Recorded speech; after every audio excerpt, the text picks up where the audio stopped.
Hey, good evening. For one of our pitchers who's in South Korea, good morning. We're really excited you're tuning in on YouTube Live and Facebook Live. Welcome to the second annual Air University Top Flight Pitch Night, the virtual edition. On behalf of MGMWERX, an innovation hub of DefenseWorks family, thanks for logging in. I'm Eric Garrettson, the Innovation and Collaboration Principal at MGMWERX, and tonight I'm moonlighting as your MC. For those of you who do not know about MGMWERX, among other things, we augment Air University programs to enhance production of high quality, innovative research and ideas that span the importance of the Air Force. This can include doctrines, strategies, capability needs, operational concepts, training, education, science, and technology. We also collaborate with other Air Force commands. In fact, for those who don't know, most recently, we helped develop a youth safety tool that was awarded a tie for first place at the Air Force Spark Tank 2020. If you can't hear it in my voice, we love our jobs at MGMWERX because we love supporting the best Air Force in the world. And that's why we're here for the second year in a row. If you're unsure of the format tonight, it's just like you may have seen on NBC's Shark Tank. We use a similar pitching platform, which we call Pitch Night, to showcase the students' passions and concepts in front of our celebrity judges. It will be up to the judges to ask great questions, which can expose holes, validate the pitcher's ideas, and they can also make recommended improvements for student consideration. Ultimately, the judges will determine the top flight student pitcher for academic year 2020. With that said, let's meet our all-star judging lineup.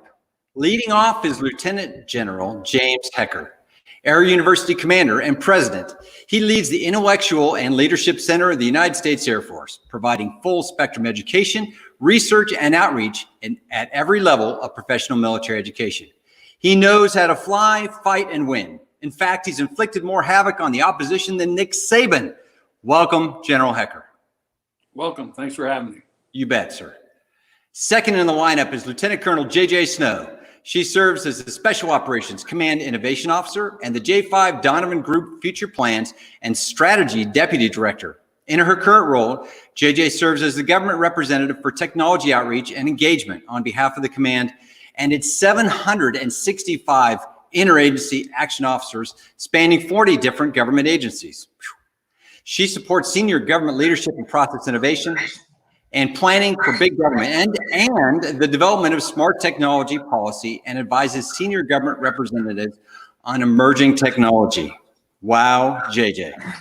You sound like the Tom Brady, the Special Operations show. Thanks, Eric. I'm really happy and excited to be here. It looks like we're going to have a great night tonight. Yeah, it's going to be fantastic. Thank you very much. And batting cleanup, bringing everyone home, will be Brigadier General Retired Trent Edwards, Senior Vice President with the Montgomery Area Chamber of Commerce. He's a global strategic thinker, accomplished in leading and inspiring organizations and teams to success. He works closely with the military and communities, forming opportunities to collaborate and create value for all parties involved. His on-base percentage is better than Derek Jeter, but he looks like Barry Bonds. Please welcome Trent Tiki Barber Edwards. There you go. Thank you. Glad to be here. Thanks for being here. Thank you. Appreciate you. So General Hecker, Lieutenant Colonel Snow, and Trent Edwards, thank you for sharing your time and expertise this evening. Now, for the rules of the pitch night, there are 3 pitchers, which will each have 5 minutes and only 5 minutes to clearly articulate their ideas and communicate any asks that they might have of the judges. Our pitchers have been students at Air University in the last year, and they'll be pitching their research projects. Our group is very diverse tonight in their areas of interest, such as air power, space projection, and critical issues affecting the family. After all the students have pitched their vision, as with the George Foreman infomercial, the judges are going to burn through the fat and grill the students on their presentations with sizzling Q&A. Who's going to get burned and who will come out perfectly prepared? You're going to have to stay tuned to find out. So with that said, if everyone is ready, let's get started. The first to the virtual stage, representing Air War College, is Chris Ward, pitching Improving the Exceptional Family Member Program. Chris, the stage is yours. Thank you. In a week from now, I'll be accomplishing my 10th military move in 20 years. Now, I've had some really bad moves, and they've been really stressful. have had the movers lose items, they've broken items, they've almost packed a dead cat, almost. And once, they didn't even show up, which made us move ourselves to meet reporting deadlines. The last 5 moves have included more stress, though, because for the last 5 moves, I've been part of the Exceptional Family Member Program, or EF&P. EF&P paperwork is time-consuming, the process is complex, and it's frustrating. Most of all, it puts members at a disadvantage from their non-EF&P peers. I tell you a story about an airman I'll call Dan. Dan is an excellent officer, and he's headed to a command assignment. But after his next assignment, he will most likely retire because he's tired of being disadvantaged by EF&P. The process you see is a simple process of turning in paperwork, and after a short review, you'll be notified of if you can go to that base or not. But the time it leaves out is filling out the paperwork. Dan has to leave work to take his spouse to an appointment to get a specialist to fill out the form after he waits weeks to see the specialist, hoping that the specialist fills out the form with all the information needed. Dan fills out his portions, submits it for review. Any errors put him behind his peers in the moving schedule. That's because Dan will not get orders until all this paperwork is approved. Since he isn't sure of its approval, Dan can't go ahead and set up movers, and he can't find a home near much needed medical facilities or schools. This process can take 3 days or 3 months. In the worst case scenario, which has happened to Dan when his spouse was not recommended for travel, he had to make a crappy choice between career and family 2 months before he was scheduled to move. 10% of the Air Force is currently enrolled in EF&P, a number that has more than doubled over the last decade. EF&P families have voiced concerns to Congress, and Congress is now investigating EF&P. The Secretary of the Air Force lists strengthening families as one of her top 4 priorities, and the Vice Chief of Staff of the Air Force has challenged airmen to improve moving and EF&P. What I'm pitching is a 4-step solution to help address these concerns. First, start the paperwork a year out for moving to help get the paperwork done early. This can help the families out because they're under less stress at that time, and the goal is to capture the medical condition. The only thing this step requires is a notice to airmen to fill out the paperwork sooner. Second, develop a user interface for the forms, like the 13-page Department of Defense 2792, which is very confusing to airmen and doctors, and they can miss areas. The user interface would direct the airman, family member, or doctor to fill out only the applicable areas and guide them through the forms. Third, correlate family needs to capabilities and availability of medical professionals at duty locations. The family information is on the form, and the special needs staff already checks with local providers regarding their capability and availability. And last, show these bases to airmen before they put in base preferences. This will push back the family versus career choice, and it helps airmen make better informed choices. It helps them prepare earlier. This way, when the assignment comes out, they know that that base has the facilities to take care of their family, and they can go ahead and start preparing for their move. What makes me confident about our solution is that we used a structured innovation process to develop, iterate, and validate our solution. Our team interviewed 9 people, a mixture of airmen, family members, and medical professionals, and assignments personnel to determine their pain points in the process. We also researched historical studies and found that military members have been asking for a user interface and accelerated process since before 2013, but no action was taken on the user interface or several of the other recommendations. Once we developed a solution, we asked individuals if our proposed solution would improve the process, and then we made minor adjustments along the way, which we used to modify the process until it finally became a workable solution. The Air Force Medical Readiness Agency has started to change the EF&P database, QBase, to include digitized forms that airmen can fill out. My desire is to pass this off to them so they can build upon the work they have started, expanding access to family members and medical professionals so the forms do not have to be emailed or hand-carried. I also need to pass this off to AFMERA because the team that developed this solution is heading in 4 different directions this summer. Our team consisted of a nuclear engineer, a flight test engineer, 2 program managers who are all on or had been on EF&P at some time in our career and wanted to make the process better from the bottom up. We loved working on the solution, and we were very passionate in our actions. And having experienced EF&P helped us empathize with the people we interviewed and read about. To successfully transition this to AFMERA, I will need 2 things.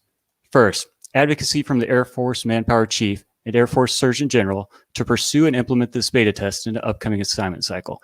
And second, we need $275,000 to go to AFMERA to start this effort. Working with an employee from the Air Force's Bestman, we received a rough wag of $275,000 to develop the user interface and start working the correlation matrix and connections with other systems. While a small solution overall, this could help retain airmen like Dan, decrease the stress in the lives of EF&P families, and show Congress and Air Force leadership that Air University is delivering solutions to improve quality of life. And thank you for your time. Wow, Chris, that was great. We all understand certainly the family is the backbone of the Air Force, and we need to take care of our families. So thank you for taking on this very important issue. Judges, I'm going to pass this over to you now for 6 minutes of Q&A. So General Hecker, it's over to you, sir.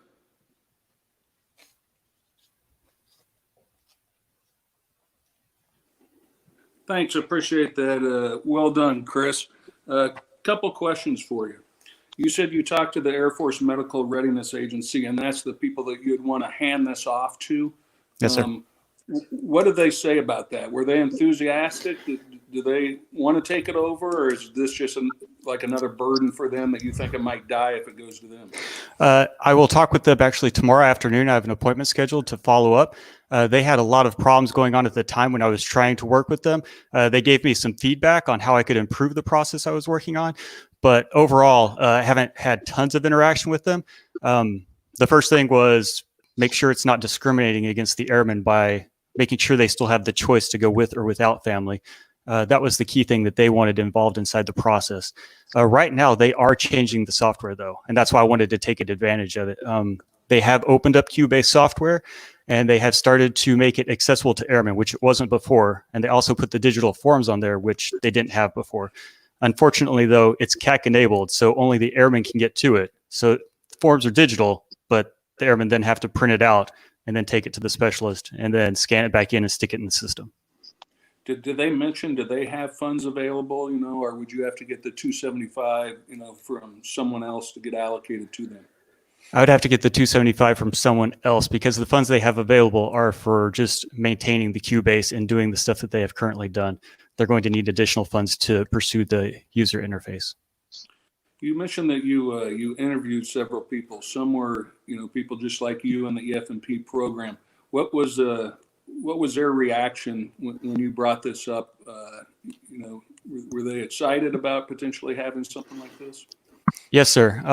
Especially this time, because as I was going through different people here, especially at Air University, the EF&P folks are worried about the next assignment. And as we saw this year, people got accelerated assignments on the non-EF&P side. So they got their orders really quick right after they got their assignment. So orders were dropped about a week afterwards, which was awesome for those folks. But for the folks that were on EF&P, they had a nice red line through them that said, waiting until they finish the EF&P process. So people were stating they wanted anything to change that would help them out.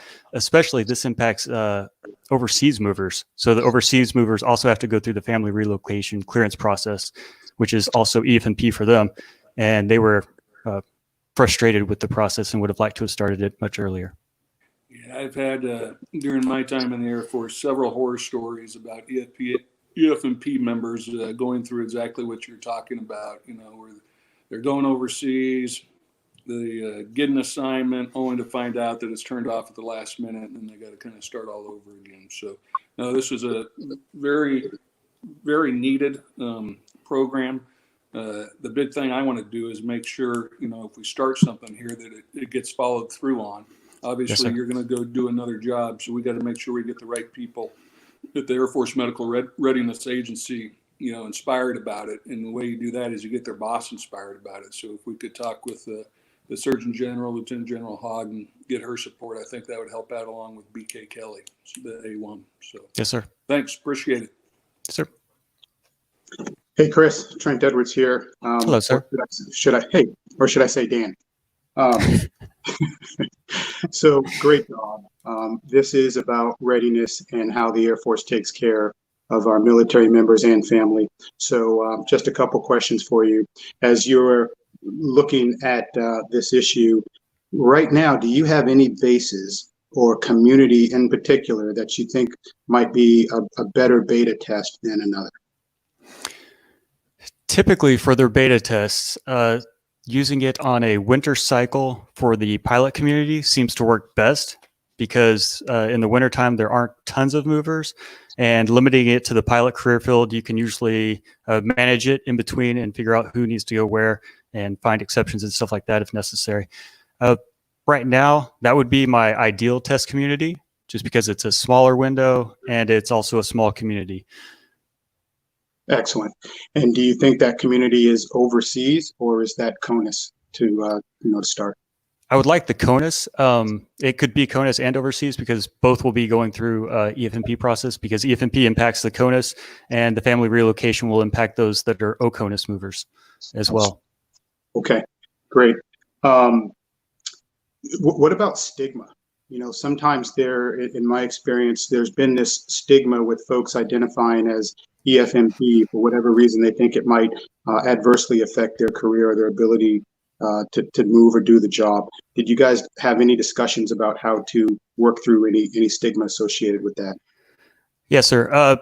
This won't change it entirely where they will not be having that stigma.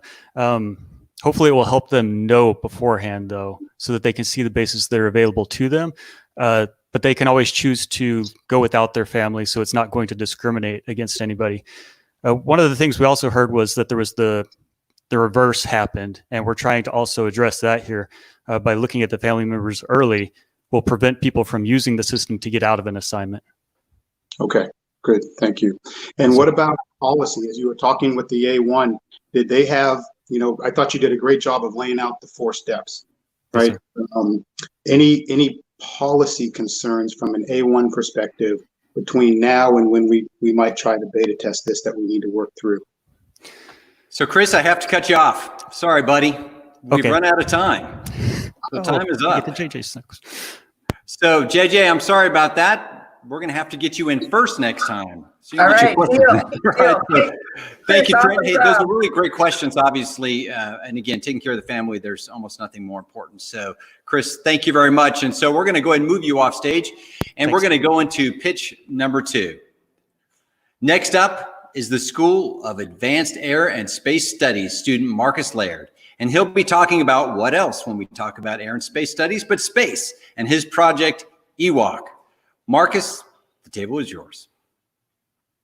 In 1978, NASA scientists coined the term the Kessler Cascade to describe a catastrophic scenario in which orbital collisions created significant debris fields, causing more collisions and eventually rendering low Earth orbit unusable. In 2007, when China used an anti-satellite weapon to destroy one of its own satellites, it created... I'm sorry, but for whatever reason, I can't hear anything. Roger that. Hey, Marcus, so you're coming in pretty quiet there. Can you go ahead and check your microphone and try it again? Check. Can you hear? General Hecker, can you hear? Try one more time, Marcus. Give us another check. All right, check. Yeah, Marcus, I can hear you, but it's really light. Is there a way you can get a little closer? Yes, I can. The microphone is embedded in my headset, so I can try and... Try screaming, Marcus. All right, is that better? Not for me. It's soft. Okay. So Marcus, we don't want to burn up your time, so let's do this. Let's call an audible. Okay. And you should see the people scurrying around the studio right now because I'm getting ready to call an audible. But we're going to go ahead and move you to number 3. And we're going to move up number 3 to number 2. And then hopefully by that time, you'll get your sound issues worked out. Okay? So judges, if you can just give us a second to call that audible and get that moving. If I was Peyton Manning, I'd be saying Omaha right now. So please stand by. Okay. I tell you what, I'm told we got to take a break. So give us just a second. We'll be right back. And then we'll go into, we'll take care of the sound issue and then we'll be right back. So moving into a break. Thank you.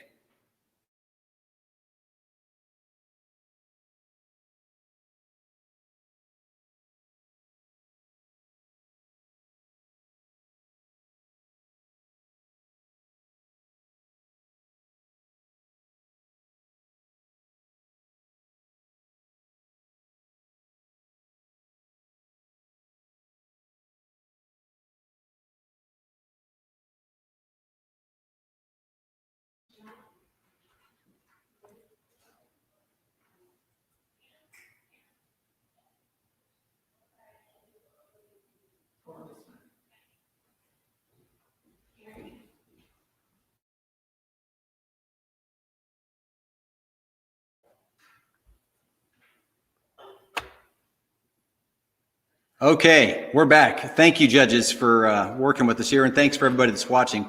Sorry about that, but sometimes things happen in this virtual world that we're just not used to yet. So just rolling with it, and I appreciate you very much. Okay, so instead of hanging out with Marcus for a couple minutes, we're going to go to our number 3 and move him up to number 2.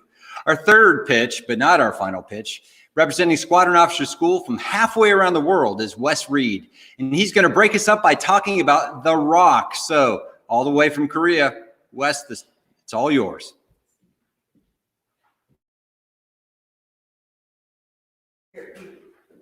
Wes, can you unmute your mic? One more time, Wes, unmute. There you are. All right, can everybody hear me? Yes, sir, go ahead. Awesome. I live at the end of the runway and some jets are taking off, so it might get loud here in a minute. All right, here we go. My name is Captain Reed, and I'm proud to introduce the Remote Operation Coordination Kit, also known as the ROC. We don't know what a pure conflict will truly look like, but I guarantee it will have these 3 attributes. Speed and complexity will dominate. Forces must disperse to survive and project power. And what you might not be aware of is that expeditionary forces must collaborate to solve complex problems. You can take any of the big 5 scenarios, and those 3 rules will apply. Today, let's use Europe as an example. Russia invades the Baltic states. American forces scatter to avoid the ballistic missile threat and forward deploy. Guys like me then find ourselves building battle plans. The amount of data to gather and create these plans is absolutely immense. The data must flow vertically from the operational to the tactical level, and then laterally between tacticians. The tools we currently have to transfer this data are insufficient. VTC, phone, and PowerPoint are our most effective means. Our technology is old. This phone in the middle is operational, while it also sits in a cryptological museum. So how does this work out? In 2018, I participated in NATO's largest exercise since the Cold War. 130 aircraft, 31 nations operating from 5 separate bases, flying from the Russian border to the Norwegian coast. We ran an 8-hour mission planning cycle, primarily using VTCs and Microsoft Office products to communicate. We found that the data stream was restrictive, forcing time-intensive mission planning while yielding low-quality battle plans. Overall, the experience was painful. So that then led me to then develop the ROC. Its purpose is to be a collaborative space for all domain, C2, and mission planning from austere fields. I'm going to accomplish this by digitizing the mission planning process, mobilizing the kit, and then connecting them together. Some of the digitization efforts include shared digital maps that can be drawn on, automation to build flying products such as safe flight plans, and the ability to transfer battle plans to the tablets pilots fly with. To mobilize the kit, it will have its own generator, comms link, secure facility, and the ability to operate from the cargo hold of transport aircraft. Each kit can operate independently, but linking them together will create a collaborative planning space as though everyone is in the same room. For this reason, I want to expand the kit to the Air Force, our joint partners, the Five Eyes, NATO, and finally coalition partners to create the military standard for all domain collaboration. What the ROC brings to the fight is a reduction in time and increase in quality and flexibility across the ATO cycle. As an example, let's say 2 FORDA operating bases are assigned to bomb a target in Kaliningrad. 2 pilots are building the flight routes. Captain Hecker plots his route, and to share it, he must pass the 100+ digits over the phone to Captain Reed to transcribe and then plot on his own map. Captain Reed must then do the same with his route of flight. Now let's equip these units with ROCs. Both pilots use the shared digital map to draw their routes. They're able to quickly collaborate on any changes. All the while, they're able to see the routes of other formations. If objectives change or new threats appear, our plans need to change. The ROC provides the collaborative space for this flexibility. To create the ROC, I have 4 milestones. The first is a proof of concept. The second, a development in an operational environment. finalization during the integration phase at the weapons school, and then distribution to the Air Force. The project has instant buy-in from CGOs across the Air Force to weapons officers to the Deputy CFAC for AFCENT and former Director of Future Operations, General Saltzman. The team I have to build the rock is currently small. Myself and my supporting wife, and there in the middle, our latest intern. I need help expanding this team. I'm asking for at least $100,000 to get me to my first milestone. A systems design team, representatives from each of the other domains, and a project manager. With that, the ROC is the future military standard for all domain, command and control, and mission planning. What questions can I answer? That was fantastic. Okay, judges, so we had a new play come in from the sidelines, and it says that there is no time limit on questions. So go ahead with your questions. JJ, why don't you go since you didn't get to go last time? Roger that, sir. Wow. Okay. So I'm really digging this because I've been deployed before and I know how difficult it can be to try to sync up operational planning. So I love where you're going with this. It sounds like right now it's still in the concept phase. How long do you think this would take to move from concept to actual implementation? Do you have a timeline for that? I bet about a year. So the three things that need to get solved right now as part of the Air Force is how we network our capabilities, the hardware we have to support it, and then the software. The software is currently being in development, but we need to develop a rapid process improvement to give me things like that shared digital map, which currently doesn't exist. Some efforts are currently going on to do that. The second bit is the hardware. Primarily, I'm going to look to industry. We basically need a Zoom for warfighters. Mm-hmm. And then the third part is the network connectivity. So currently the Air Force has trouble with SIPR, NIPR, right? So the ROC is not designed to then be the 5G solution to push connectivity to the edges, right? We're not getting to this first island chain with this project. I need the other parts of the Air Force to then build that capability for me. I love it. I love it. So it sounds like right now real-time updates are a little bit of an ask, but you guys are moving in that direction so that everybody, if multiple sites are synced and sending in forces on an operation, they can update their position, their timing real time. Is that the end goal? That is part of it, yes. So to give operational planners tactical visibility, possibly through connection of like the Link 16, so we can put a MIDS terminal on this thing. Basically, it'll talk to the jets. I love it. Okay. And then how are you guys going to accommodate those differences in architecture? Because once you start bringing NATO on board and you start bringing interagency partners, we always have interoperability issues. Have you done any work on that yet? Yes. So again, we're looking at the three bits. Sorry, jets are taking off. Yes, I love it. So there's the software bit, which the ROC is going to have its own universal software. So if you buy the ROC, then you get the ROC software and you have to use it. The ROC offers compatibility with American and then even NATO programs such as the Joint Mission Planning Software, also known as JUMPS. Then there is the network side. So you look at Centrix, which we currently have in South Korea, or BICES, which we have in NATO. Then we need to develop protocols to then fit with those. Again, a larger problem here is multi-level classification. So how do I use this kit to talk unclassified to one guy and then top secret to another? Yeah, that's definitely going to be a challenge. The good news is there are some industry partners out there that could help with that. And the better news is if you team with an industry partner in a group like Air University, you could actually put in for small business technology transfer, an STTR, which is like a SIBR, and get the funding you need to develop this from where it is now all the way through. Well done. Thank you. Thanks, ma'am. Hey, Wes, thanks. I thought it was a good presentation. You know, when I first read your paper, I was a little nervous because it didn't talk a lot of joint stuff. It was mainly Air Force kind of stuff. I'm glad to see in your presentation that you've broadened the aperture to more on the joint side. And, you know, when we talk JADC2 and, you know, how big the chief is on that, you know, you talked about the team that you would put together. I would definitely get some partners, you know, from the Army, the Marine, Navy.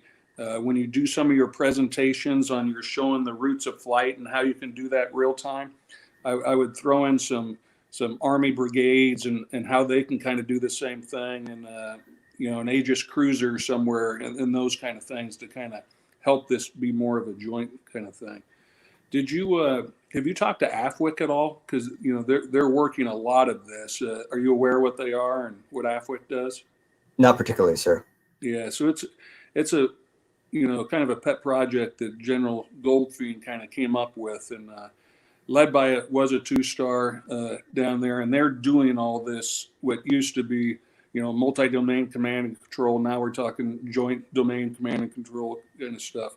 But they're definitely someone you need to talk to. And I know that the J6, who's a Lieutenant General Schwedo, he's working a lot with acquisitions and those kind of people to basically put in a law that unless no service can buy anything unless it talks to the other services, right? So they're trying to get a common architecture there.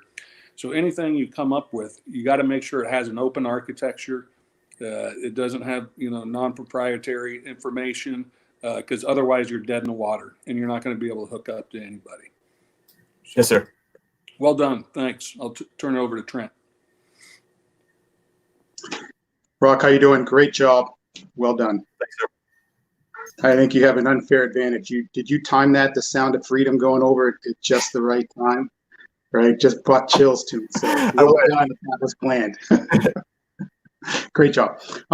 So JJ and General Hecker kind of talked about the joint all domain command and control and what they would look for and like to see as kind of operators.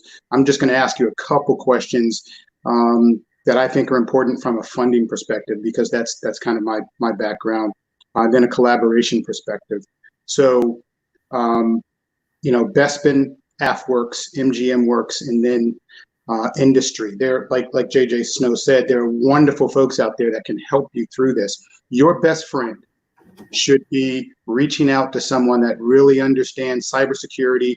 They understand software design, mobile app software design, and get in their ear and let them know all the things, right, that you need, and let them have at it. Let them go after it. It is what Dr. Roper has said, right? It is that partnership between the operator and the acquisition community. I mean, you have the requirement. Let's get you in touch with the folks that have the skill sets to really bring that to life. So I love everything you said. I would just offer sooner rather than later on that. Yeah, please. Yes. And then I like the comment about the STTR, right? A lot of things that we're doing nowadays are really focused on small businesses, enabling small businesses, and there are folks out there that can help you. So I think I look forward to you establishing those partnerships with the folks that can really help. What did you find as you were talking to the customer? And I know you're the customer yourself, but what do you think are really the biggest challenges in bringing this to life? So again, talking about the big three: the hardware, the software, and the network connectivity. The network connectivity is going to be the big Air Force problem that we need to solve. The hardware problem should be relatively simple, right? Like, we are all having a Zoom conversation or whatever conversation we have. We can share screens, we can pass data. I don't think the software is going to be it either. I think the biggest problem is going to be overcoming, the acquisition process, and then making sure that we maintain something that is sustainable with continued updated inputs from operators. Like the other general said, we need everybody on board with this. We need Navy, Army, Marines, and it can't just be the American or the United States Air Force fighter pilot. Perfect. The last thing I'll tell you is I loved in the video kind of you're talking about 1942 and Jimmy Doolittle planned the raid on a chalkboard, right? And after 78 years of innovation, we've advanced to a whiteboard. As you continue to give this, I would focus on the interoperability, the joint partnership, but then link it to where we are today in terms of the national defense strategy, right? An Air Force mission, compete, deter, and win, and compete with adversaries. That leave me with something that says, holy cow, really? A whiteboard? We need to do this now, right? And we would be foolish not to do this right now. That's the only thing I would say. And it's all there, but just leave me with that I would feel foolish not to fund this right now. That's all I got. Good job. Well done. Thanks, sir. Gresham. Okay, judges, anything else? Okay, perfect. Wes, on behalf of a military family, don't ever apologize for jets. Ever apologize for jet noise. It's the best thing in the world. And I'm glad that we can listen to it, even if it's over a StreamYard call.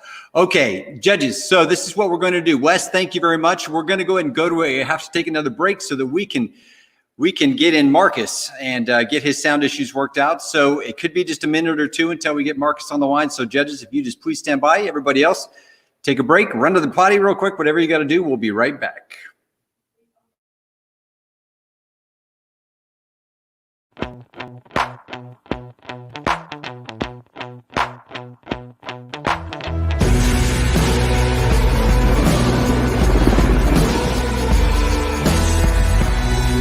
At MGMWERX, our mission is to foster the collision of ideas between what the Air Force is working on with anyone with an idea that might be able to help the Air Force more rapidly work through the issues they have.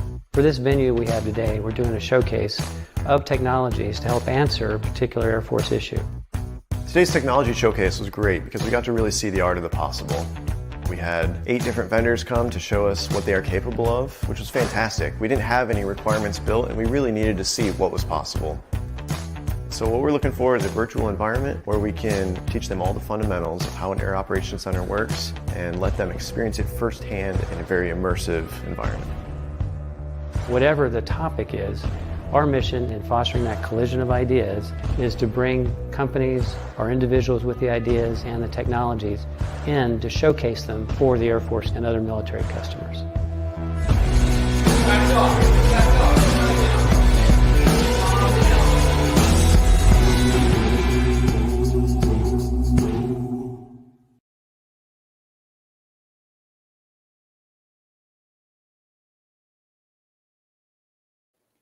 Okay, we're still trying to make our connections. Please stand by.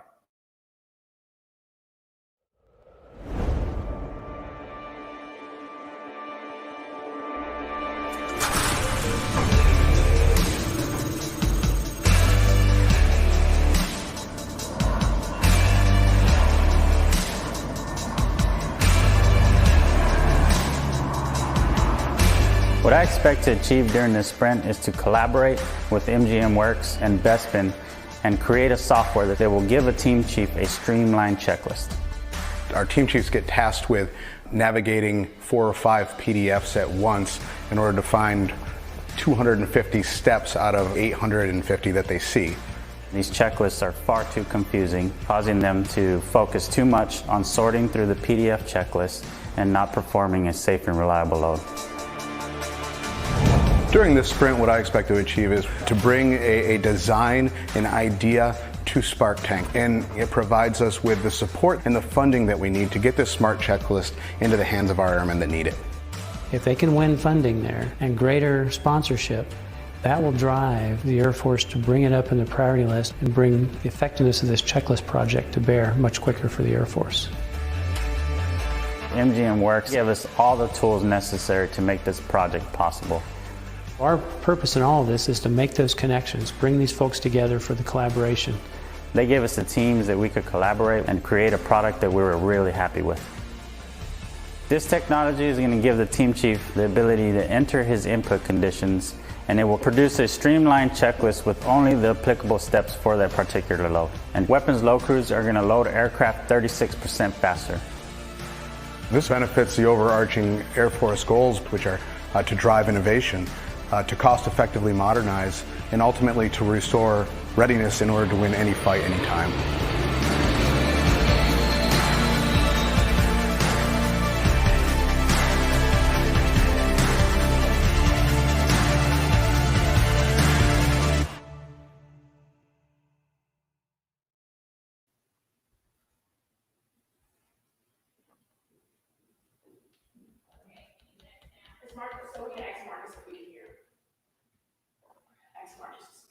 Marcus, can you hear us over? Yes, I can. Over. Roger. Can you hear me? Yeah, I can hear you great, buddy. Okay, great. Wow, that's weird. So I think we're going to be moving forward here in just a second. Are you ready? Let me just put my notes right where they belong. Okay, ready? Okay, and you can see the slides, correct? Okay. All right, Marcus, we're going to bring the judges up to make sure they can hear you too. Stand by. Okay, copy that.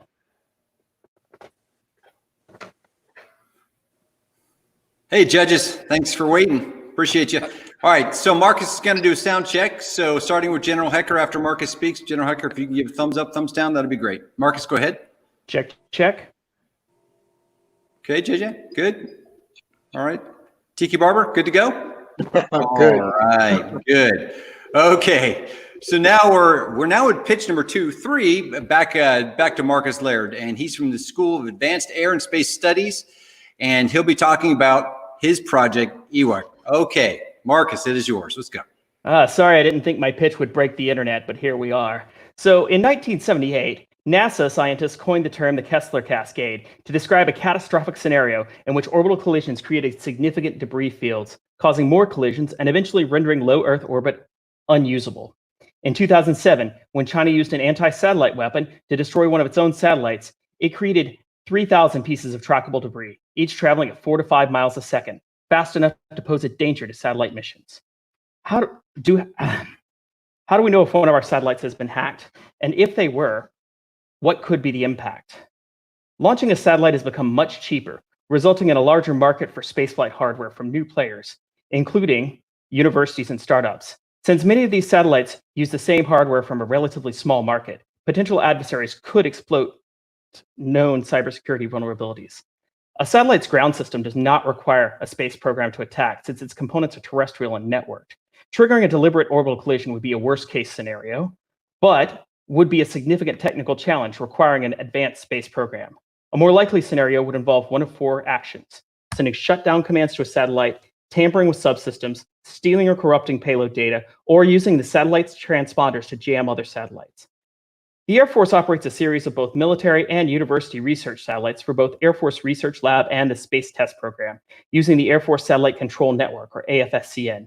Contacts occur a few times a day, leaving the satellite out of touch for most of the rest of the time. During a contact, the satellite logs the event in its telemetry database.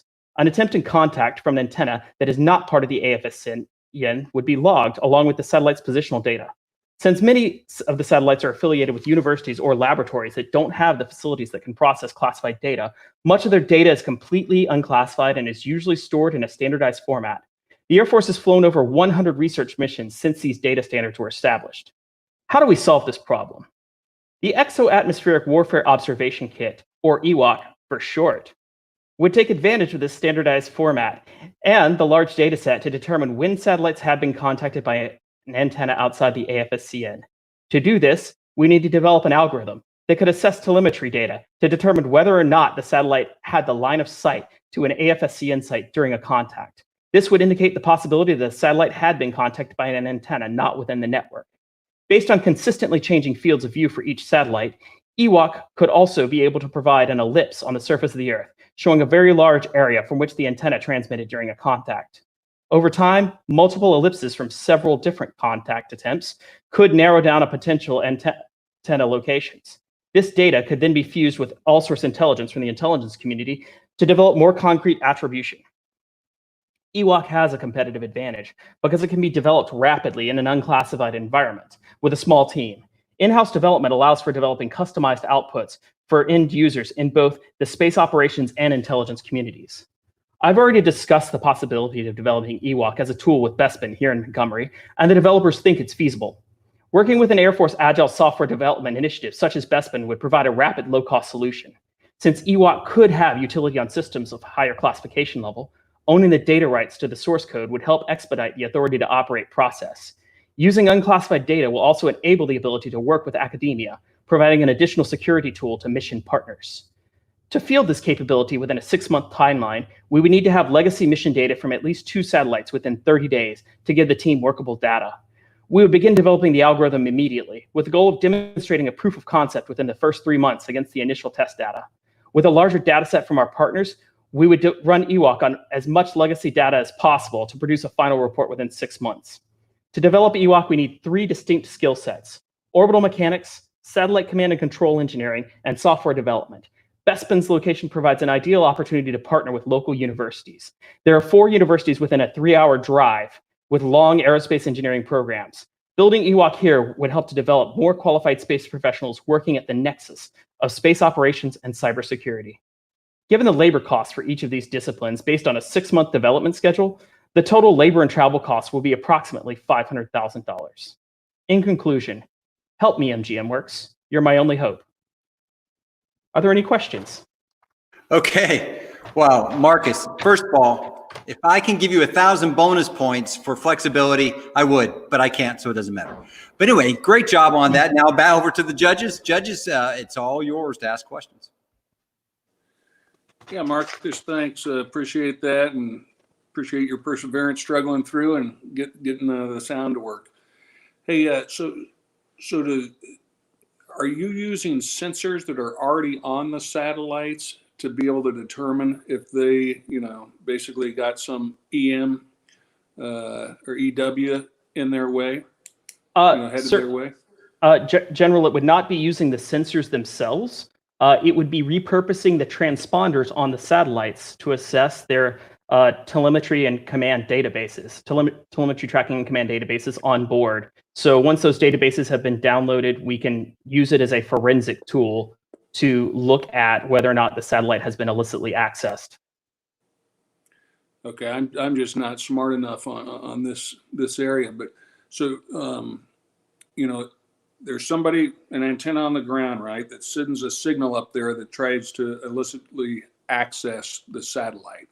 So there has to be like a way to receive that, right, on the satellite, and you're using that data. Yes, sir.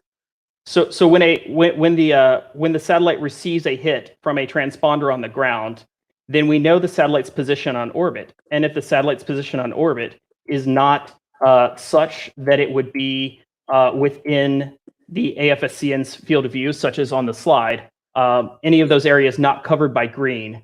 If it's not in those areas covered by green, there is possible nefarious activity. Or even if it's within one of those areas covered by green, but the green guys didn't send anything up, but it still received a hit, right? That is also possible, yes, sir. Yeah. Okay. So it doesn't require you to put anything on the satellite. You could do this with what's currently on all satellites or most satellites, or? So my goal would be to partner with the Space Test Program and Air Force Research Lab's Space Vehicles Directorate at Kirtland Air Force Base, because they have the existing data that has all of their telemetry and tracking data for their previous missions. So I would start out using it on legacy missions that had already flown and been decommissioned to determine if it had happened previously. So all of the data already exists. It's just getting the data together and then developing a tool to analyze it. Okay. Yeah. Last question. It kind of surprised me when I went over your pitch here that we didn't have this already. Does some of our, more advanced satellites, be able to cue that, hey, I'm being jammed or someone's trying to take me over, and this is just for a legacy problem, or is this all satellites? So I am trying to solve a fairly niche problem, in that I think that it is a problem for all satellites, that there is the possibility that threat actors could go after them. However, the smaller satellites that use a lot of the commercial hardware that is not specially built, commercial hardware has known vulnerabilities, and so it's kind of going after the easiest, softest target first. And so understanding the measures that have been taken against our softest targets, with the hope of developing security for a lot of the bigger programs would be kind of the goal. I would say that if we were to paint a nightmare scenario, say that several dozen satellites that are a combination of commercial and research satellites have had malicious code inserted, and when they are sent a specific command, they squawk on a frequency that is disruptive to military operations, and effectively deny our space capabilities.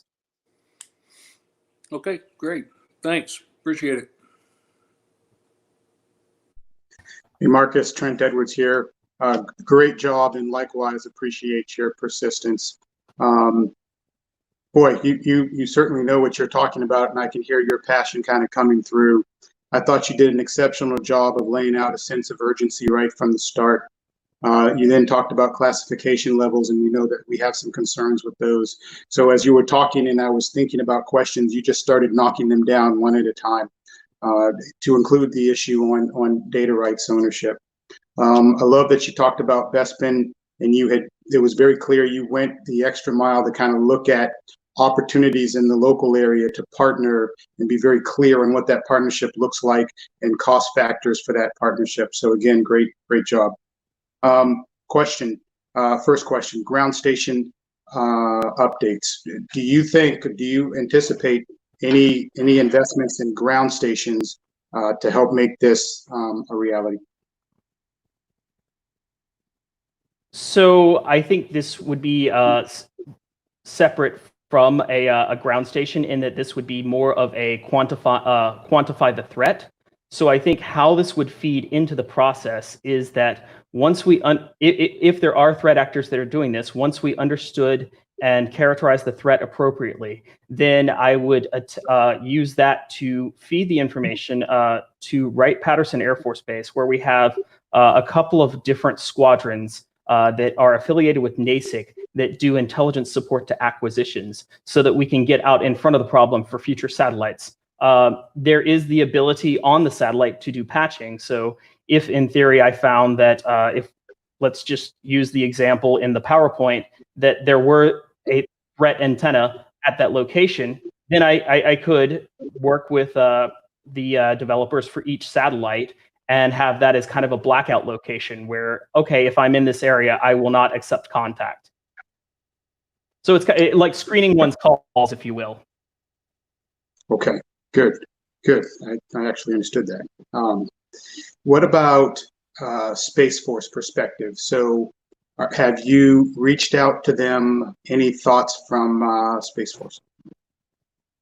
So I have had the opportunity to discuss this, because this was part of a class project for SAS with several individuals that will be going on into command in the Space Force, and also my cyber classmates, and they all agreed that this is a significant issue, and this would be a great tool to understand and help with anomaly resolution, sir. Excellent. Last two questions. Industry partnerships. Have you thought about who in the space, so to speak, might be a good industry partner as we continue to move forward with this? Over. So I think that industry partnership is inherently baked into the plan, because if I'm developing a forensic tool that the Air Force owns, then the Air Force can also release that tool with a backend for reporting contacts. So if we are working with, say, Planet Labs, I can give Planet Labs this algorithm and say, here you are, as and with the expectation that if there is illicit contact, then they can report it to us and help us solidify the picture, because there is also a vulnerability and threat space along the commercial sector as well, sir. Yes. So in summary here, I would just say you're hitting it, especially the partnership with commercial sector as we go forward.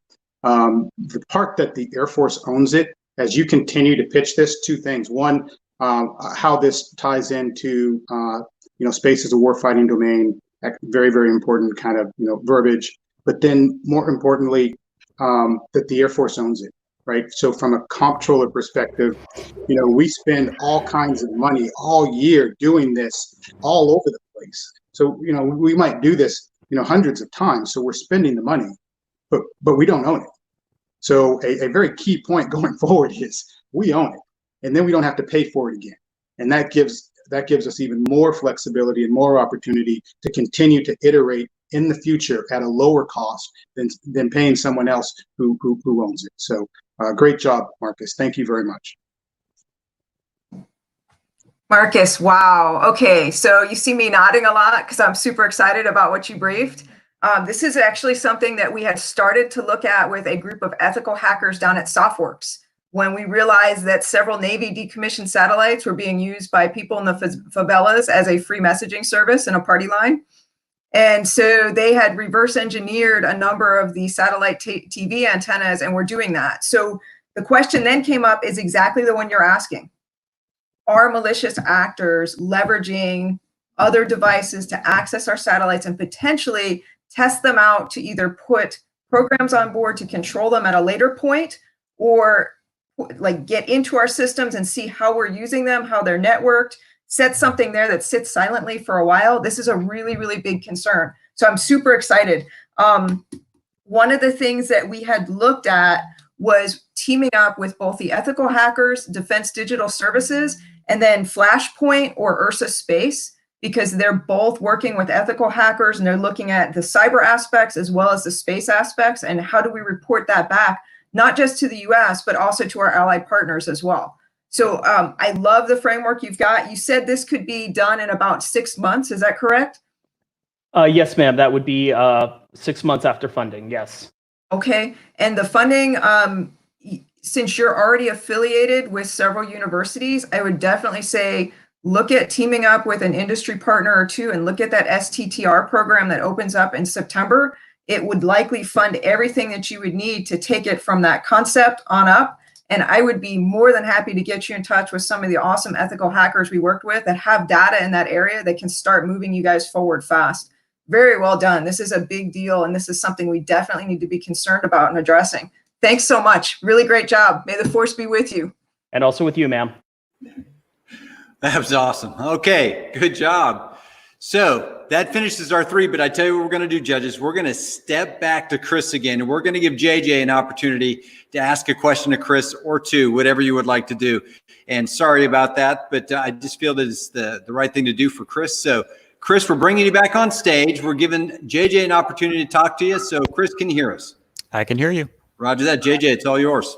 Awesome. Thank you so much. Hey, Chris, I really love your passion, and I love this from a protection of the force and family perspective, because a lot of these challenges exist and we just haven't had a chance to tackle them yet. And this is a big one. I've had several friends that have also articulated how this has impacted their moves, slowed them down, or actually caused them to have to switch assignments last minute because they didn't have the facilities that were needed for their family members. I wanted to ask you, once this is digitized and it's put into place, how much time do you estimate this will save for an average family? Because I know this is a tedious process and it's pretty time consuming. Right. So for some people, like I said earlier, it was going to be 3 days. Some people it's 3 months. It depends on what base they're going to. Overall, though, based upon the time compression, we plan to take 2 months off of that long end. So it will be more to 10 days overall if it's the long process. Somewhere to that 1 month point. So we're trying to condense it down. So 3 days is still your expedited base, as quick as you can go, because somebody's still got to review your package. But we want it down to a month for the long end. So taking 2 months off that long end of the spectrum. That's fantastic. And that gives them a lot of time to flex too. I love the fact that you really focused on the human-centered design and you started talking to people that are actually going to be using the system.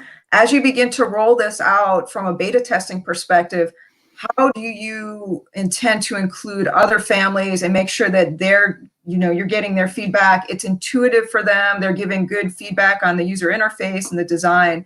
Is that part of the plan that you have in place or that you're building to? Not right now. Right now, it was trying to just get it in place to do a beta test on it. However, there would be collection mechanisms during that beta test in order to find out what works and what doesn't work. And there will be a continual evaluation of it, just to make sure that we incorporate people's feedback. Because as I said, I mean, there was a 2013 study that people said, we need all this stuff. And the Air Force and other services really didn't do a lot with it. So there were collection mechanisms. The problem has consistently been who's going to do something with it. And that's where FMIRA recently has started investing in it. And they've also started to actually do something. So that's why I was trying to pass it off to them at this time as well. Yeah, I love that. I would also suggest talking to Defense Digital Services, because while it will benefit the Air Force, I think it will benefit whole of DoD as well. Okay. A lot of our joint service members are also struggling with these challenges. And when and where we can create interoperable software that benefits the whole service, I think that would be amazing, because this is a challenge that I'm seeing repeated across all of our sister services and even some interagency partners as well. I would also say, since you're teaming up with the university, if you have a company that you're looking at teaming with on the development side, whether that's coding or software based, also consider the STTR process. Even if that means you hand this off to a student that's coming through behind you, that can help to fund this and can drive it further faster. Really great job, Chris. Thank you so much for sharing. Thank you for your questions. Okay, Chris, we're going to escort you off. And judges, this is the time that we're going to leave you for deliberations. Folks, I don't know about you, but this was absolutely fascinating. And to imagine this is only 3 of the thousands of students that are going through Air University, whether they're in residence or whether they're out in the field. It's just fascinating to me. And I thank every one of those pitchers, but I thank all the students who are going through this and how much they have to offer. So judges, we're going to leave you alone for about 10 minutes to 15 minutes for you to deliberate and discuss the pitches. So it's okay for you guys to go ahead and leave the stage. Janasha will go ahead and take you off. And we'll announce our winners in about 10 minutes or so. But in the meantime, don't wander too far for everybody who's watching, because you're going to have a chance to win some sweet swag like this very cool MGMWERX shirt. And we'll even pay the shipping to get it to you. So what I'm going to do now is tell you or turn you over to Joyce. And Joyce, tell them what they can win. Hey, Eric, thank you so much for the lead in. I appreciate it. To all of you out there, thank you so much for watching. I see your comments on YouTube from Becky Garrettson, Eli Freeman, Robo Joe, Steve Bailey. We totally appreciate you participating and watching Pitch Night tonight. So we want to give you all opportunity to win as well. We have some pretty cool MGMWERX swag, and we want to give you a chance to win also. It's super easy. All you have to do is take a selfie of you watching tonight's Pitch Night and post it on Twitter and use the hashtag MGMWERX, and that's MGMWERX. So go on Twitter, post your picture, use the hashtag MGMWERX, and we'll pick a few winners and announce them at the end of the show. Now, about that, we're also having an after show Q&A session, and we invite all of you to come for 5 minutes of talking to the pitchers and the MGMWERX team about the pitch night process and also about the preparation that these pitchers go through. And you can ask them too about, where the passion comes from for the subject matter they're speaking on. So go ahead during this time, enter the contest, Twitter, selfie, hashtag MGMWERX, and also you can use that same hashtag MGMWERX to populate questions on Twitter as well. So I'll see you at the end of the show.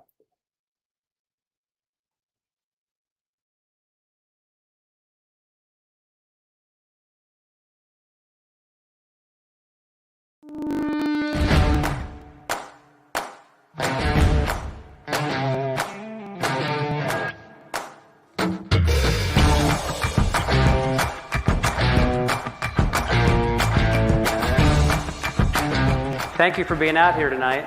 I appreciate y'all coming out and staying with us. We brought in several different topics. We wanted to make them diverse, highlight the Air University research and some of the very interesting issues that the Air Force is going after. MGMWERX is about the collision of ideas. We hope we brought some ideas together to get you to think about the relevant things for our national security. And the winner is going to go to Alex Chris, the talent. So from Agent Chris's program, we were able to secure $1.5 million. So I just wanted to say congratulations. But that kind of shows you what a pitch night is all about.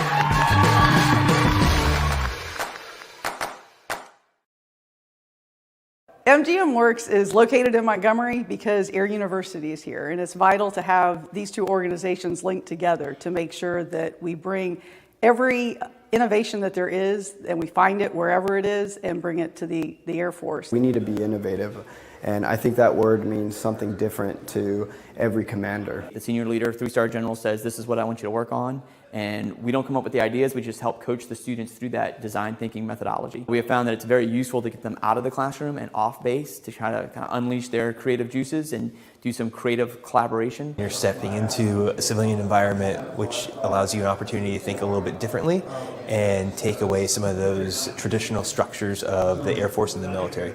As a subject matter expert, this definitely helps the Air Force have an open door to communicate with me getting in front of the right people and getting a lot of the minds together is really just a huge step in that direction. It's a great opportunity for people that have ideas that need to be connected to other people with ideas. The fact that they are creating partnerships and they're creating a broader interest in innovation in the area makes it a fantastic organization. To have somebody like MGMWERX just solely focused on finding that bright idea and getting it out to, whether it's the Air Force or maybe the DoD, to maybe something innovative, something maybe saving lives, reducing unnecessary resources. Bringing those to the fore, letting people think about how they might be better implemented or be implemented to serve the warfighter and the broader Department of Defense. And once you build that reputation for being a place where that kind of magic happens, I think that's the key to building the reputation. I think it's just going to grow organically over time.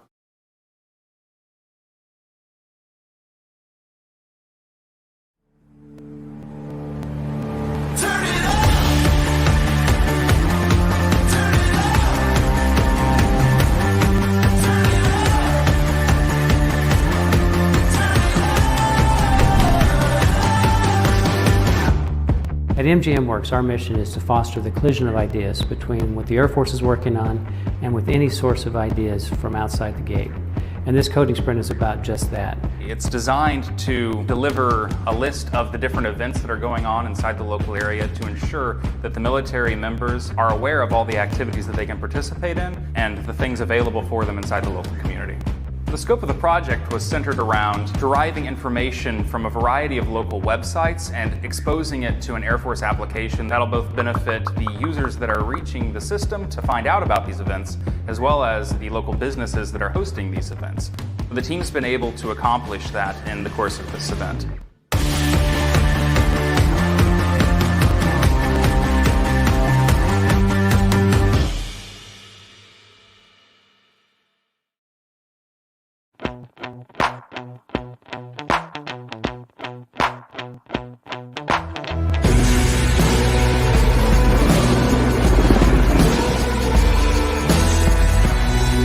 At MGMWERX, our mission is to foster the collision of ideas between what the Air Force is working on with anyone with an idea that might be able to help the Air Force more rapidly work through the issues they have. For this venue we have today, we're doing a showcase of technologies to help answer a particular Air Force issue. Today's technology showcase was great because we got to really see the art of the possible.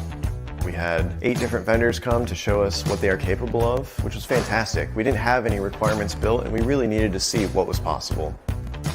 So what we're looking for is a virtual environment where we can teach them all the fundamentals of how an Air Operations Center works and let them experience it firsthand in a very immersive environment.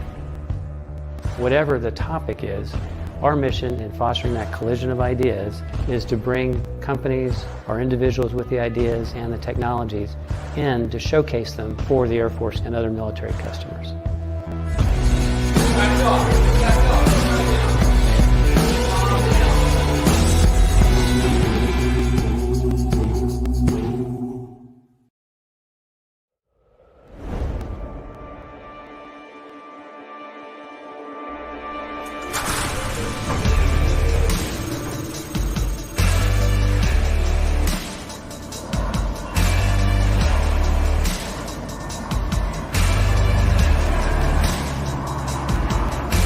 What I expect to achieve during this sprint is to collaborate with MGMWERX and Bespin and create a software that will give a team chief a streamlined checklist.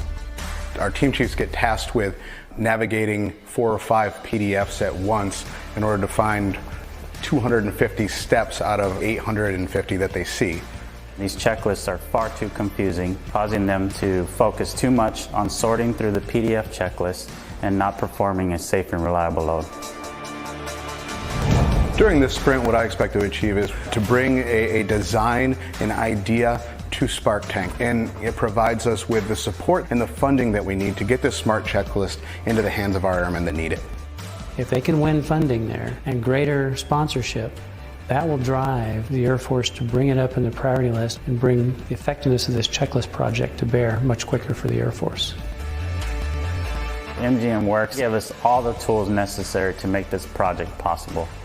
Our purpose in all of this is to make those connections, bring these folks together for the collaboration. They gave us the teams that we could collaborate and create a product that we were really happy with. This technology is going to give the team chief the ability to enter his input conditions, and it will produce a streamlined checklist with only the applicable steps for that particular load. And weapons load crews are going to load aircraft 36% faster. This benefits the overarching Air Force goals, which are to drive innovation, to cost effectively modernize, and ultimately to restore readiness in order to win any fight, anytime.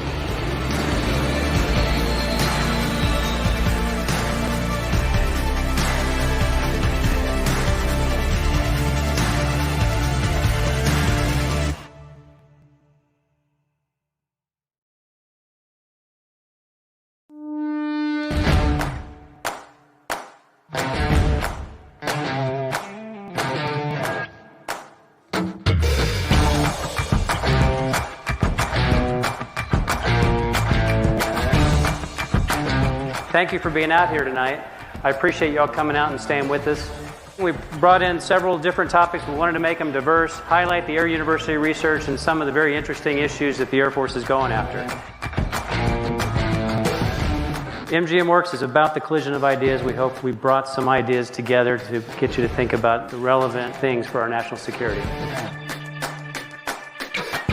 And the winner is going to go to Alex Chris, the talent.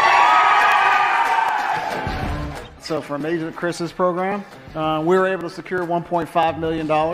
So I just wanted to say congratulations. But that kind of shows you what a pitch night is all about.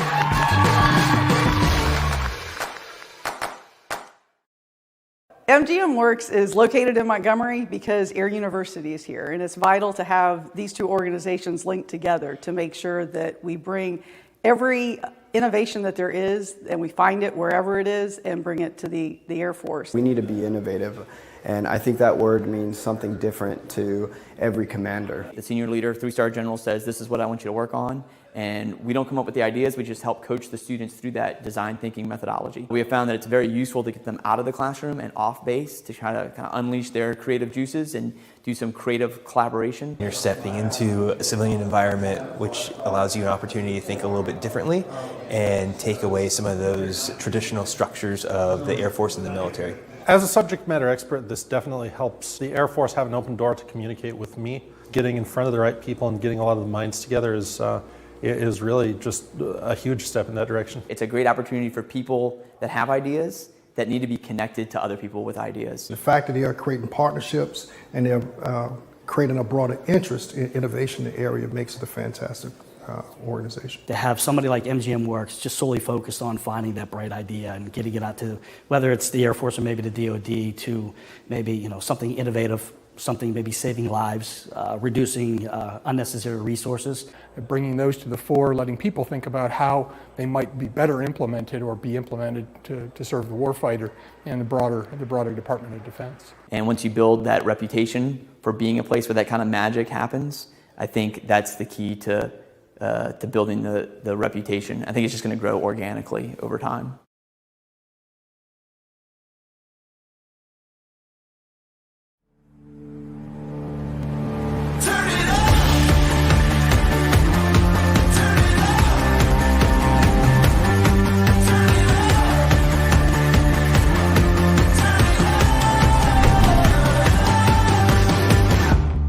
At MGMWERX, our mission is to foster the collision of ideas between what the Air Force is working on and with any source of ideas from outside the gate.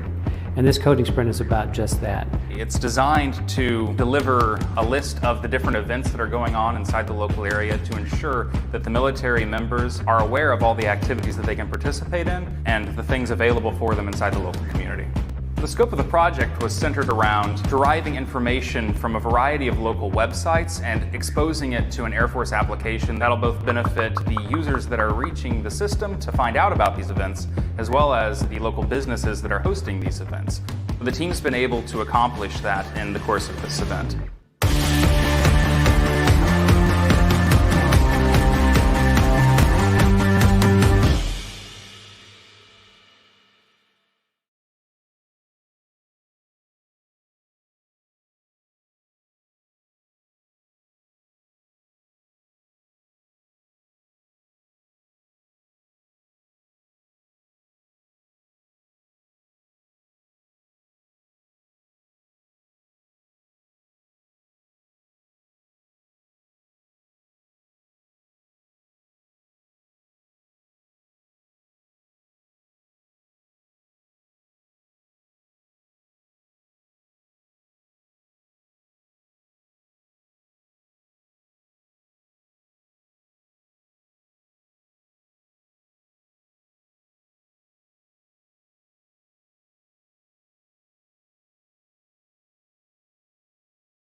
All right, folks. Man, hope you had a chance to get a t-shirt, stretch your legs, paint your living room, change your tires, whatever it may be. I'm glad you're back. But it's the moment we've all been waiting for. First, I, though, want to give a shout out to the Baileys in Lincoln, Nebraska. And I wanted to tell my wife, honey, you want a t-shirt, I'm bringing you home. All right, let's get back to our pitchers and get them on the main stage. Hey, guys, let's welcome you back. All right, we got Marcus, we got The Rock, and we got Chris back. All right, guys, glad you're back. Everybody hear me okay? All right, here we go. As I stated in the beginning, the winner tonight will receive the distinction of being recognized as having the best research for Air University's academic year in 2020. And they're going to have that on their transcript. Moreover, they're going to be invited back to Montgomery, if we're not doing this virtual, to be a pitch judge next year. So good luck on that. All right, here we go. It's now my pleasure to announce our coach, mentor, and director at MGMWERX, Steve Werner. Come on up to the stage, Steve. Don't forget to unmute your mic. There you go. Right. Hey, Eric, thank you very much. I want to give a word of thanks to everybody that signed in tonight. Thank you for joining us and hearing these great pitches and the interesting research that's been going on at Air University. It's our chance to showcase that. I want to thank the folks who did the pitching, all the work you put into this and preparation and the research to lead up to this point. Some really great concepts you've introduced. And of course, thank you to the judges for taking your time to really look at this and deliberate carefully over it. Speaking of which, the judges have done their deliberation. We're ready to announce a winner. But first, I want to thank the audience as well for the votes. We had over about 2,100 votes that came in, looked at the videos, voted for them, and it was fairly close competition. So thank you for those votes. I want to make sure we recognize who had the most votes. And so we have the People's Choice Award to be presented to the student researcher that had the most votes from the crowd. So the winner of tonight's student People's Choice Award for the student research goes to Wesley The Rock Reed. Congratulations for the most votes. It was close, so everybody did well. So thank you. We'll make sure this gets to you in the mail somehow. Okay, we'll send it to you virtually. All right, so let's get on and continue. I've asked General Hecker to come on as a representative of the judging panel to give us the results of tonight's pitch competition. Sir, the floor is yours. Great. First, Steve, just wanted to say thanks to you for setting this up and your team. Obviously, you took a lot of help to put this thing together, so thanks a lot. I think it's a really good idea, and I look forward to a lot in the future, and we're going to start working with the city of Montgomery and have them pitch some things as well as we move forward in the future. Also like to thank the judges. So Trent and JJ, appreciate your time tonight in helping us do this. And I just wanted to thank all the pitchers. You guys did a great job. You know, there's not a bad one out there, quite honestly. There's not one that I don't want to continue to see go forward. So obviously we're going to have one winner tonight, but we're going to help each and every one of you because all of the judges and Steve combined thought that they're definitely worthwhile. So work with Steve. And we will use our influences where we can to try to get you money and help you out and try to move all three of these forward. But with that said, it was very close. But the winner tonight goes to Marcus Laird. Congratulations, Marcus. Thank you, sir. Oh, you're real excited, huh, Marcus? No, great job. Great for everybody. Really appreciate it. Steve, over to you.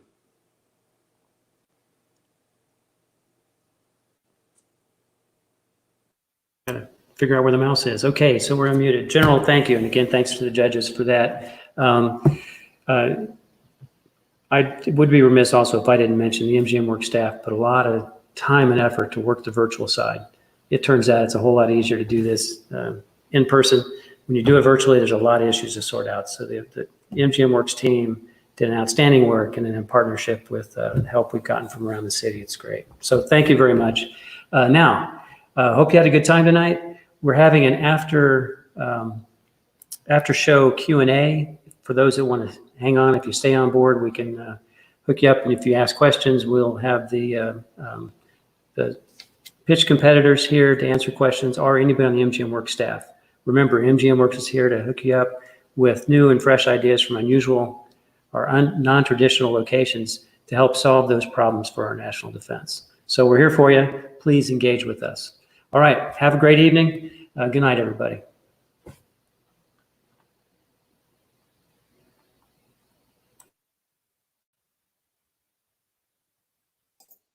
All right. Hey, everybody. Welcome to the after show.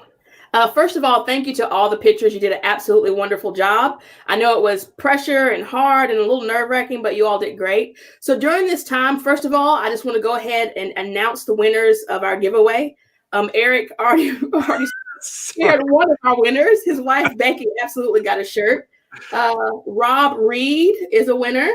Amanda is a winner. Marcus, of course, you got a shirt, like totes. All of our pitchers will get a shirt as well. We have, let's see, Bill DeMarco. Bill, thanks for representing. Thanks for participating. Jay Carroll and David Dinger. Those are our winners. So you'll all be receiving shirts. I'll send you a direct message and get the mailing address for you and send you those shirts. So let's go ahead and get into some questions. This is for our pitchers. So we know that the process is a lot of preparation. Me and Anna know for sure all the details that went into doing the videos and the pitch coaching. In your words, tell us about the process and tell us what it's like to do the pitch in front of a panel of judges. We'll start with Marcus. So I think for me, I took an academic paper, and so I had somewhat of an outline. And then from there, I kind of had to figure out how to really change an academic paper to what was a compelling story, talking about what the risks were for the problem I was trying to solve and not solving it. And then going from there to having a lot of just preparation on knowing deep research on how many missions use this particular type of data. So I had that hip pocket, but also trying to have a highly technical issue that I can communicate to a general audience that may not be as immersed in the technology as me. Thank you, Marcus. Let's see, Chris, let us know about your process and how the experience in general was for you. Thanks. Well, researching it was the fun part, interviewing people and going through the process. I was part of the Innovation Research Task Force, so I spent a lot of time at MGMWERX. Thank you for letting us use your facility. It helped out a lot. So I worked with a team, and I was able to develop the paper at the end for all of the team. And it was really cool to go through the whole process of transitioning that to a pitch. I tried it once on my own at an AFWERX event. It didn't go as well as I had planned at the start. But then also having a pitch coach helps out greatly in doing this. And I was luckily able to work with one and learn a lot of things from him. And it helped out a lot in making the appropriate backgrounds as well as how to present yourself and shortening it down to the time frame that you had. Great. You surely have compelling props too. So kudos to that. We appreciate Thanks. that. Those aren't my actual moving boxes. Oh, I thought it was just for fun. Those are real. Okay, No, those are ones we've packed up so far. Gotcha. All right, Rock, let us know your experience in the process.